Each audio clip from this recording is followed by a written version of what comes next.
The Titanic was a luxury passenger ship that sank on April 15, 1912, after hitting an iceberg on its maiden voyage from Southampton, England to New York City. The ship's wreckage was not discovered until 1985, and since then, many artifacts from the Titanic have been recovered and are now on display in museums and exhibitions around the world. From pieces of the destroyed ship to items recovered from the wreckage, these artifacts from the Titanic reveal the true scope of the tragedy.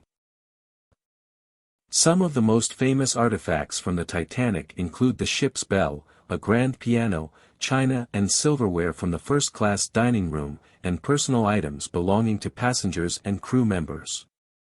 Many of these artifacts provide a glimpse into the lives of the people who were on board the ship and offer a poignant reminder of the tragedy that occurred. The paper or textile items that were recovered survived because they were inside suitcases. The tanned leather of the suitcases tended to protect them, said Alexandra Klingelhofer, Vice President of Collections for Premier Exhibitions Incorporated. Klingelhofer described the suitcases as time capsules that can give people a sense of the person who owned the suitcase. It's like getting reacquainted with someone, the things that were important to them. Other noteworthy Titanic artifacts include the kimono said to be worn by survivor Lady Duff Gordon on the night of the tragedy, sold for $75,000, and a violin owned by Wallace Hartley, the ship's bandmaster who famously played on as the ship sank, sold for $1.7 million. The recovery of these artifacts has provided valuable insight into the lives of the people who were on board the Titanic and the conditions they experienced during the disaster. They are a testament to the enduring legacy of the ship and the tragedy that occurred.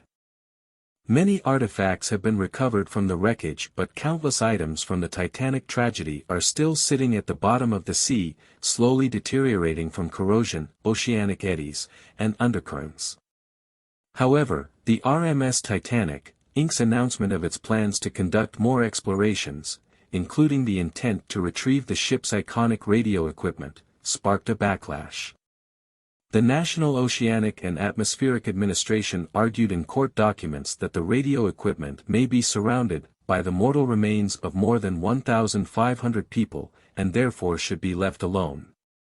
But in May 2020, U.S. District Judge Rebecca Beach Smith ruled that RMS Titanic Incorporated has the right to retrieve the radio, citing its historic and cultural importance along with the fact that it may soon disappear. However, the U.S. government filed a legal challenge in June, claiming that this plan would violate federal law and a pact with Britain that recognizes the wreck as a memorial site. While there is an argument to be made that the deterioration of the submerged Titanic artifacts may be a good enough reason to continue retrievals from the site, some historians remain opposed to the radio rescue. No matter how the story ends, there's no denying that there is still a field full of the Titanic's untouched history under the sea.